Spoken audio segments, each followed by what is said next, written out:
Just when I was getting ready to wrap up for the day, the Browns do something to change up my content plan. But Kenny Pickett, it finally happened. The Browns traded him, and they got back more than I thought they were going to get back for Kenny Pickett. Look, there's a lot you could say about Andrew Berry.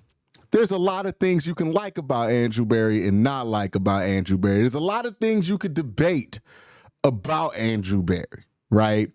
Does he take too many risks on problematic players? Does he know how to build a team? Does he draft well? All of these things you can debate about Andrew Berry, some of them with more merit than others, some of them with less merit than others.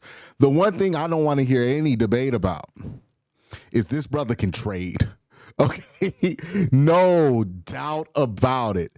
This brother works through trades masterfully. Now, the Watson trade, it's its own thing. We all know how that happened. I don't really pin that on Andrew Berry as much as I pin that on ownership for just wanting to get Deshaun here by any means necessary. But you look at the trades that Andrew has pulled off. Every time we get one of these trades to drop, we're like, wow, we got more value for that than we thought. I mean, Jawan Briggs is a recent trade. This guy you drafted in the 7th round, you know, you're probably going to have to cut anyways. You get a 7th round pick for him. Like, wow, like a 7th round pick this year. It's not a huge return, but it's something, right? Amari Cooper, you got a 3rd round pick for Amari Cooper. You see what other guys got? It's not even close for wide receivers the age of Amari Cooper. They got a 3rd round pick from Buffalo. Now they turned that into Dylan Gabriel, who's going to be the backup, and allowed the Browns to trade Kenny Pickett. And in another trade, look, you look at that Jacksonville trade, and the one thing you can say about that draft trade, again, you could debate whether you like the trade or not. The one thing you can't debate is that the Browns got fair value for that number 2 overall pick. I mean, they got the number 5 pick in the draft. They got a 1st round pick next year from a team that's not guaranteed to be great. And they got a 2nd round pick, a top 2nd round pick, which ended up being Quincy Junkins. We'll see what that turns into. We'll see what he turns into. But it might have freed you up to take Carson Schlesinger where you took him, right? So all of that being said, we have to acknowledge whether you are pro Andrew Berry or against Andrew Berry. I'm not debating this anymore. I don't think this is debatable. The brother can trade. I trust him. If he says, hold on, I'm going to try to trade somebody, I'm going to hold somebody for trade bait, even when I think he dead ass wrong, he be right. I got to give credit where credit's due, right? Again, I always talk about there's my opinion, and then there is what the building believes, and sometimes I disagree, but that don't mean they wrong. I thought you weren't going to get nothing for Kenny Pickett while we holding on to him. They said, I beg to differ. They were right. Hats off to them. Hats off to them. They traded Kenny Pickett today for a 2025 5th round pick. They got their pick back for Kenny Pickett. And they didn't just get their pick back. Potentially, they upgraded their pick. Because remember, they traded Detroit's 5th round pick to get Kenny Pickett. So that was a very late 5th round pick. Detroit was, I think, the 1 seed, and they got eliminated in the playoffs. So they are the top pick of all teams eliminated in the 2nd round. So that's somewhere in the high 20s per round. That's the pick they gave up. Assuming that the Raiders aren't going to make the 2nd round of the playoffs or be the 1 seed, the Browns effectively used Kenny Pickett to trade up in this year's draft.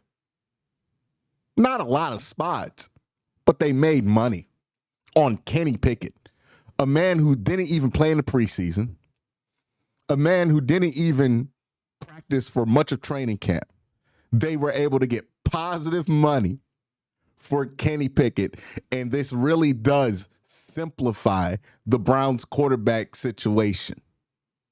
Now we know Joe Flacco, starter, Dylan Gabriel, backup, Shedeur Sanders, developmental, not going to be active on game days. And something tells me they're going to bring back Snoop Huntley on that practice squad. I get the feeling, and I hear from people who would know in the building, by the way, that Kevin Stefanski is a big fan of Tyler Huntley as a person. So maybe that's who they bring in to back up Kenny Pickett. I also wonder, does Dylan get 8 back? Somebody's got to ask that question. Is Dylan sticking with the 5? Or does Dylan get that number 8 back? We got to ask these questions. This is a phenomenal trade for the Browns, in my opinion. I think this is a phenomenal job by Andrew Berry. He's a sick man. He's a sick man. This is a guy who spent 4 months floating the idea that he might trade that number 2 overall pick while also propping up the guy who was obviously going to go number 2 overall to a fan base in the hopes of driving up the price with the Jacksonville Jaguars. And he successfully did it. This dude can trade. All right. I don't really, again, I know I've said this a couple of times. This guy can trade. This guy knows what he's doing in a trade. Now, that's not the only situation we're on a watch for right now, right? We'll get back to talking about Kenny Pickett, the implications that's going to have on the quarterback room, all that fun stuff. You know, right now, if we look at the Browns' future draft picks, now with the Kenny Pickett trade, next year's draft, the Browns have their own first-round pick, Jacksonville's first-round pick, their own second-round pick, their own third-round pick, their own fourth-round pick, and they have 2 fifth-round picks, their own, and Las Vegas' 5th-round pick now. They also own 2 6th-round picks and a 7th-round pick. And if you're looking at me and you're saying, hey, man, what are those 6th-round picks really going to bring you? I don't know. But the Browns used 2 6th-round picks last year to trade up and get Shedeur Sanders, who was falling on a lot of falling on the draft board, right? Like, so maybe somebody free falls and you're the team that can scoop them up because you got all these extra assets. But that's not the only player that the Browns have their eyes on now that they have dealt Kenny Pickett and have dealt with that situation. There was a surprising cut to some, not really that surprising, that the Browns would be interested in, which is Audric Estime. We talked about this on this channel, running back out of Denver. He's a rookie last year, had a pretty decent rookie year. Couldn't make the roster. The Broncos drafted R.J. Harvey. They got a lot of guys there. He didn't make the cut. We know that the Browns are looking for running back help with the unsure status of Quincy Junkins. So Estime seems right up their alley. Keep in mind the Browns are number 2 on the waiver wire, and I do think this is a waiver wire worthy acquisition here, right? Keep a guy on a rookie deal. You want those extra years of control. You don't want the contract to expire. And this is somebody who's young enough to where you could take advantage of. Basically, you inherit somebody's 5th-round pick for free. I think the Browns might put a waiver claim here. The big question is, will the Titans, because that's the only team ahead of the Cleveland Browns on the waiver wire. This would simplify the running back situation. I think the Browns are going to roster 4, Audric Estime, Quincy Junkins eventually, and then Dylan Sampson, and then Jerome Ford. So that's the 4 you're going to keep throughout the season. Maybe you keep one of Pierre Strong and Armani. I'm blanking on his last name right now. Forgive me for that. But maybe you keep one of those 2 if Quincy gets suspended. But you should be able to get Amani on the practice squad, and then Amani Marshall, my bad, on the practice squad, and then activate him if you need to, if a suspension is announced for Quincy, who is technically not even on the roster right now. You could also, you don't even have to do it because they released him. So that's something to keep your eye out for. The Browns are definitely going to be interested in Audric Estime. That's going to be a big deal for them, right? Bringing in another running back. I've been screaming about it for a long time. The Browns need to bring in another running back. I'd be more than happy with Audric Estime. I wanted Brian Robinson. I thought that'd be the best possible fit for them. But Audric Estime, I can live with Audric Estime. Young guy, still on his rookie deal. It's basically like adding another 5th-round pick if you pick him up off waivers. You still get the contract and all the draft rights, I believe, when you do that, because you just basically take the contract. So I think that's something the Browns will try to do. We'll see if that comes through. Another bit of news is that the Browns are going to be releasing DeAndre Carter. Now, I just did my 53-man roster. I thought he was pretty much a lock. They're saying no, he's going to be released, which probably means that Gage Laverton if he wasn't already guaranteed to make the roster because the Browns now only carry 3 quarterbacks, he's definitely a roster lock here. So, congratulations to Gage Laverton for making the Cleveland Browns, because that's 100% what that looks like. Some very interesting news coming out of Cleveland for sure, right? Everybody kind of shat on the Browns, and this happens a lot, and I need it to be acknowledged more. How many times the Browns get shit on for doing something just to do something that makes a ton of sense at the end of the day? So many people shat on the Cleveland Browns for having this extra quarterback. Oh, what you going to do with it? You're not going to get value for him. And then the Browns turn around and get value for him, and nobody's going to turn around and be like, oh, man, I was wrong. Maybe I should give the Browns a little bit more benefit of the doubt than I'm used to giving them. Maybe Andrew Berry knows what he's doing just a little bit more than I'm assuming. No, it's always some other deflection into another deflection. Usually that turns into an entire conspiracy theory to justify being wrong, but not seeing yourself as wrong. It's insane. I'm so tired of it, but whatever, right? Kenny Pickett. They got so much flack for keeping him on the roster. I gave him flack for keeping him on the roster. You know what I mean? I wasn't a fan of it. I wasn't a fan of the trade. They made money on this thing, and Kenny Pickett barely did anything.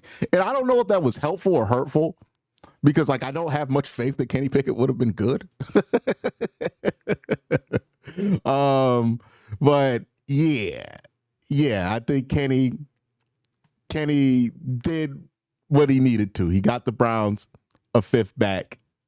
I mean, that's legit, dog. I don't know how Andrew be selling these trades.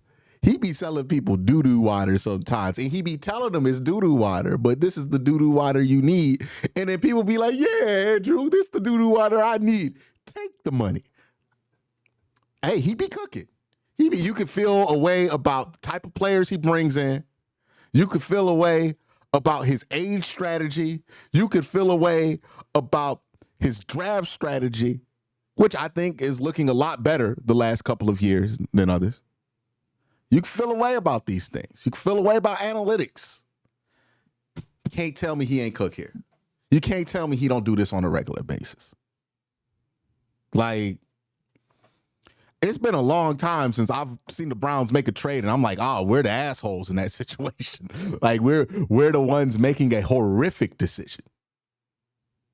You could even argue, right, because I know people are going to bring up your trade at Baker Mayfield. Yeah, but that didn't work out for the Carolina Panthers. That worked out more for the Rams than it did the Panthers. They ain't got nothing to do with us at that point, right? We got the 5th back. They cut Baker Mayfield in the middle of the season. And by the way, we turned that 5th round pick that we got for Baker Mayfield into Jerry Jeudy. This dude can trade. Okay. This is insane stuff. This is as much as people give John Dorsey all the credit in the world for his drafting. And look, John Dorsey made some really strong selections, and he's going to get credit for those, right? When you draft Denzel Ward, no matter how many picks you have, when you draft Nick Chubb, when you draft those guys, you're going to get credit for that. I understand that. But we not going to give Andrew credit for these trades, man. We going to sit here and act like this man ain't been cooking in the kitchen when it comes to these trades, outside the Deshaun Watson one, which, for obvious reasons, we're a little bit more lenient on Andrew's record because that's what the owner literally said. Outside of that, the brother's cooked. The brother's cooked consistently. He's done a great job. The man can cook. He knows what he's doing. It's at the point now where if you hear Andrew Berry coming and you're a GM, just hang up the damn phone. But don't do that, because we need you. We need you. The brother cooked. The brother cooked. Hey, man, both the Cleveland GMs be cooking on trades. I got to give them their credit. Kobe Altman, I've been a doubter. He cooks. He cooks. Andrew Berry got a 5th round pick back for Kenny Pickett after he lost a job to 40-year-old Joe Flacco. I mean, maybe in hindsight, this worked out perfectly for the Cleveland Browns, because since he got injured, you can say he didn't lose the job. He just never got to compete. Maybe this worked out perfectly for Cleveland. Maybe this is the only way we were going to get a 5th round pick for Kenny Pickett. We got a whole Shador Sanders for Kenny Pickett. Like, think about that. Think about that. If the Browns had Kenny Pickett on their roster before the draft and they traded him for Shedeur Sanders, a lot of y'all would have been excited. Yeah, a lot of y'all, AB cooked. Don't tell me he ain't cooked, dog. Don't tell me he ain't cooked.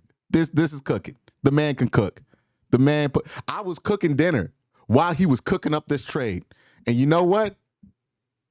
Gotta give him the credit, man. Gotta give him the credit. Now, speaking of, man, he got me uploading at 9 o'clock. Y'all ain't getting no morning video. And I'm serious this time. Last time I said I was going to give y'all a morning video. I still went to work. I'm going to bed. Okay? This is the morning video. Maybe you missed it. You wake up, you see this video. We traded Kenny Pickett for a fifth. Okay, this is the morning video for you. This is just an early morning video. Y'all have a great day. Have an even better night. And hopefully by the time we wake up, they get Aldrick Estime onto this roster. We cooking with grease. Peace.